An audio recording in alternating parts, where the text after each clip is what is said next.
আমরা আমরা আমাদের জায়গা থেকে মনে হয় এই অন্তর্বর্তীকালীন সরকারেরও ওই জুলাই যোদ্ধা ওই শহীদ পরিবারদেরকে ডেকে তাদের কাছে দুঃখ প্রকাশ করা আমরা ধরে নিচ্ছি তাদের সেখানে প্রবেশের পদ্ধতিটা অপ্রত্যাশিত, এভাবে হওয়া উচিত হয়নি। কিন্তু এটার কারণ তো আপনি, এটা তো সৃষ্টি করে দিচ্ছেন আপনি। পড়েছিল এটা এই অন্তর্বর্তীকালীন সরকারের জন্য লজ্জা। এই অন্তর্বর্তীকালীন সরকার যেটা জুলাই অভ্যুত্থান পরবর্তী সরকার, সেই সরকারের জন্য এটা লজ্জা। তিনি যদি বিধির কথা বলেন, বিধি দিয়ে তো তিনি আইনকে বুঝিয়েছেন। তিনি আমাদেরকে এটা দেখার যে কোন আইনের ভিত্তিতে শাপলা প্রতীক কোনো একটা রাজনৈতিক দলকে বা এনসিপিকে বরাদ্দ দেওয়া যাবে না। আমরা আমাদের যারা আইনজ্ঞ আছেন, আইন নিয়ে পড়াশোনা করেন, আইন পড়ান, আইন তৈরি করেন, এরকম অনেক মানুষের সাথে আমরা কথা বলেছি। এনসিপিকে শাপলা প্রতীক দিতে কোনো আইনগত বাধা নেই বলেই আমরা আমাদের জায়গা থেকে শাপলা প্রতীক চেয়েছি। কিন্তু যখন আমরা এটা দেখতে পাই, আজকে উনি এই কথা কোন মুখে বলেন? এই প্রতীক তো আমরা আজকে আবেদন করি নাই। আমরা যেদিন রাজনৈতিক দল হিসেবে নিবন্ধনের জন্য আবেদন করেছিলাম সেদিনই তো আমরা এই প্রতীক চেয়েছিলাম। তাহলে বিগত কয়েক মাসে এটা তিনি কেন ওই তাদের যে শাপলা প্রতীকে তাদের যে লিস্ট মার্কার, ওই লিস্টে এটা কেন অন্তর্ভুক্ত করেন নাই? অবশ্যই তাদের হয় এটা নিজের দায়, দোষ, খামখেয়ালি, যে কারণে তারা অন্তর্ভুক্ত করেন নাই, অথবা কারো প্রভাবে প্রভাবিত হয়ে তারা এটুকু করার সৎ সাহস দেখাতে পারেন নাই। যেই নির্বাচন কমিশন একটা রাজনৈতিক দলকে তাদের প্রাপ্য মার্কাটা দেওয়ার সৎ সাহস দেখাতে পারে না, আমরা মনে করি সেই নির্বাচনের অধীনে একটা সুষ্ঠু নির্বাচন এই বাংলাদেশে হতে পারে না।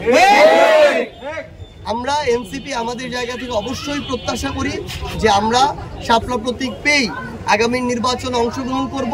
এটা যদি তারা আমাদের সাথে অন্যায় করে, আমরা এই অন্যায়ের বিরুদ্ধে রাজনৈতিকভাবে মোকাবেলা করব। বাংলাদেশের মানুষ ঠিক করবে। আসলে জুলাই অভ্যুত্থানের পূর্বে বাংলাদেশের সকল রাজনৈতিক দলগুলো রাস্তাঘাটে নেমে হাহাকার করত, কর্মসূচি দিয়ে হাহাকার করতো। আমরা অনেক অফিস দেখেছি যেই অফিসের সামনে 10 জন লোক দাঁড়ানোর মতো ছিল না, বড় বড় রাজনৈতিক দলের অফিস। কিন্তু সবচেয়ে বড় কথা হচ্ছে জনগণ তখনই রাস্তায় নেমেছে যাদের উপরে জনগণ আস্থা রেখেছে। এখন যদি জনগণের ওই আস্থার প্রতিদান কেউ কোনো ব্যক্তি, গোষ্ঠী, দল, রাজনৈতিক দল না দেয়, জনগণ তাদের মতো করে আগামীতে যখন সুযোগ হবে জনগণ তার প্রতিফলন দেখাবে। আমরা স্পষ্ট করে বলি, আপনারা ইতিহাস থেকে দয়া করে শিক্ষা নেন। জুলাই সনদ আপনারাও চান, আমরাও চাই। আপনারা যদি জুলাই সনদ, জুলাই ঘোষণাপত্রের মতো নাম কাওয়াস্তে একটা পেপার চান, ওই সনদ আমরা চাই না। আমরা জুলাই সনদের আইনগত ভিত্তি চাই। এই জুলাই সনদ বাস্তবায়নের নিশ্চয়তা চাই। এটা বাংলাদেশের সচেতন কোন মানুষটা চায় না? বাংলাদেশে অভ্যুত্থানে রাজপথে নেমেছিল আকাঙ্ক্ষা যার আছে, সেই মানুষটার মধ্যে কোন মানুষটা চায় না? আমরা মনে করি তারা অন্য রাজনৈতিক দলের হতে পারে, কিন্তু তারাও চায় জুলাই সনদে যে সংস্কারগুলোর কথা বলা আছে সেগুলোর যেন বাস্তবায়ন। আমরা তো এইটুকু চেয়েছি। আমরা এই অন্তর্বর্তীকালীন সরকারের কাছে নিশ্চয়তা চেয়েছি যে যদি এখানে যে নোট অফ ডিসেন্ট দিয়ে রেখেছে বিএনপি গুরুত্বপূর্ণ কিছু বিষয়, আমরা মনে করি ওই গুরুত্বপূর্ণ 7টা বিষয় 70টা অন্য সংস্কারের চেয়েও গুরুত্বপূর্ণ। তো ওই জায়গাগুলোতে পলিসি কি হবে? যদি সনদটা গণভোটে পাশ হয়, তাহলে ওই জায়গা থেকে ওই গুরুত্বপূর্ণ সংস্কারগুলো হবে কিনা এই ক্লিয়ারেন্স এই অন্তর্বর্তীকালীন সরকারকে দিতে হবে। যদি হয় আমাদের তো স্বাক্ষর করতে সমস্যা নেই, আমরা কেন সনদে স্বাক্ষরে বাধা হয়ে দাঁড়াবো? কিন্তু আপনারা স্পষ্ট দেখেছেন, আমরা প্রেস ব্রিফিংয়ে বলেছি এই ক্লিয়ারেন্সগুলো যদি দেয়া হয় তাহলে এনসিপির জুলাই সনদ স্বাক্ষরে কোনো বাধা থাকবে না। প্রথমত হচ্ছে এই জুলাই সনদ স্বাক্ষরের পূর্বে সকল রাজনৈতিক দলের মধ্যে যে ঐক্যমত্য হওয়া দরকার ছিল, সেটা হয়ে এই জুলাই সনদ স্বাক্ষরের যে প্রেক্ষাপট সেটা কিংবা যে দিন ধার্য করা, এই বিষয়টা হয় নাই। এটা খুবই অনাকাঙ্ক্ষিত।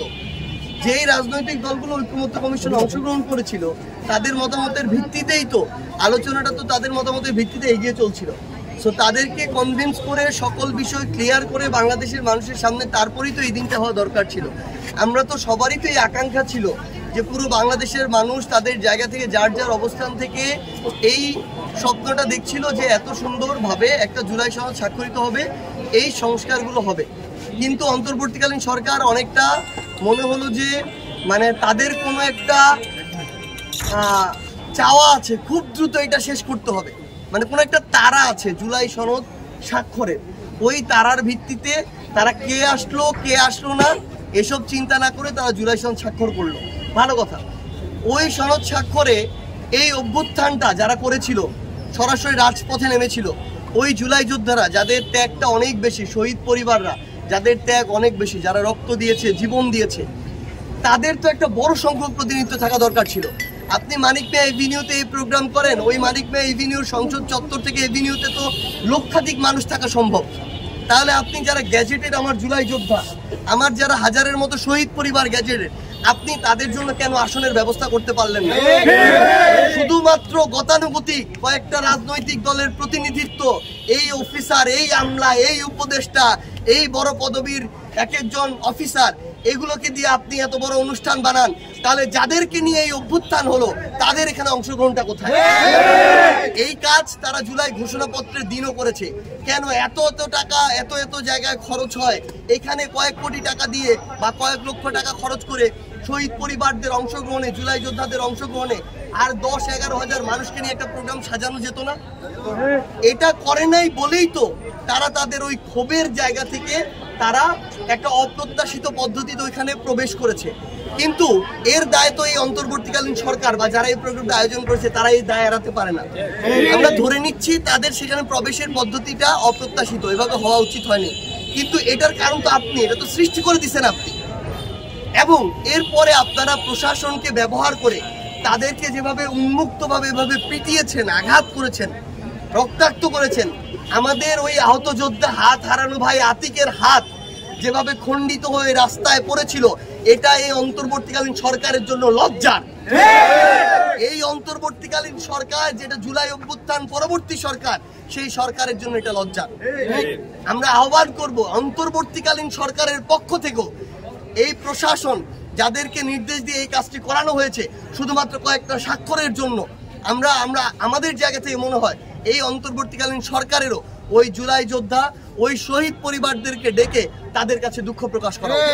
নতুন বাংলাদেশ গড়তে এলো জুলফিকার স্টিল। জুলফিকার স্টিল, ইস্পাত দৃঢ় অঙ্গীকার।